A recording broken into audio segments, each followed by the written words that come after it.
Liz Truss has thrown down the gauntlet, accusing Sir Keir Starmer of dodging a fully independent and adequately funded inquiry into the grooming gang scandal due to fears that Labour politicians could be implicated in a cover-up. In a fierce interview from Washington, D.C., ahead of the inauguration, the former Prime Minister didn't hold back, labeling Labour's response to this critical issue as appalling.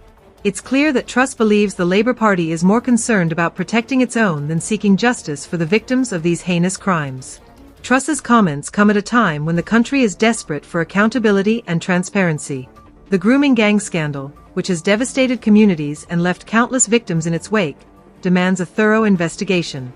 Yet, here we are, witnessing a political party that seems to prioritize its political capital over the urgent need for justice.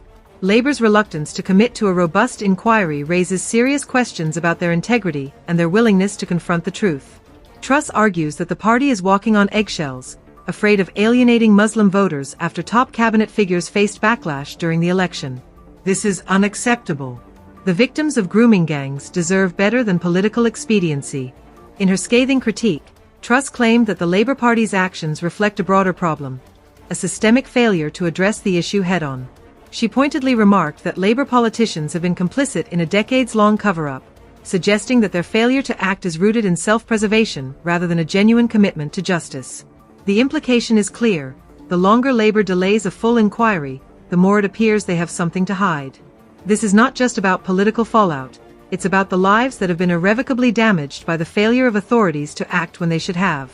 Truss has also taken aim at Starmer's past role as Director of Public Prosecutions, indicating that it is ripe for scrutiny. If Labour is serious about moving forward and addressing the grooming gang crisis, they must be willing to confront their own history. Starmer's tenure in that position should not be glossed over. It deserves thorough examination. If he is to lead the country, how can he do so with credibility while dodging questions about his past decisions? The public deserves answers, not excuses. In addition to her criticism of Labour, Truss made a provocative claim about Donald Trump, suggesting that he has a greater love for Britain than Starmer does. This statement is loaded with implications about the state of the UK's international relationships and the perception of British leadership on the global stage. Truss clearly believes that Starmer's approach to international relations is lacking, and she's not afraid to voice her opinion. In a political climate where global partnerships are more crucial than ever, this kind of rhetoric serves to highlight the perceived deficiencies of the current leadership. Moreover, Truss has raised concerns about the economic management under Labour, particularly focusing on Rachel Reeves.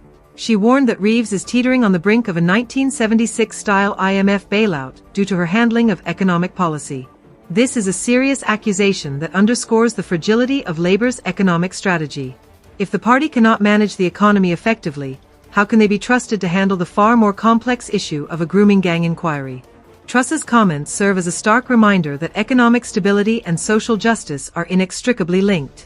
A government that cannot manage its finances will struggle to address societal issues effectively.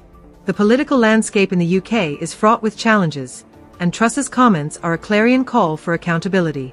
The grooming gang scandal is not just a political issue, it is a humanitarian crisis that has left deep scars on society.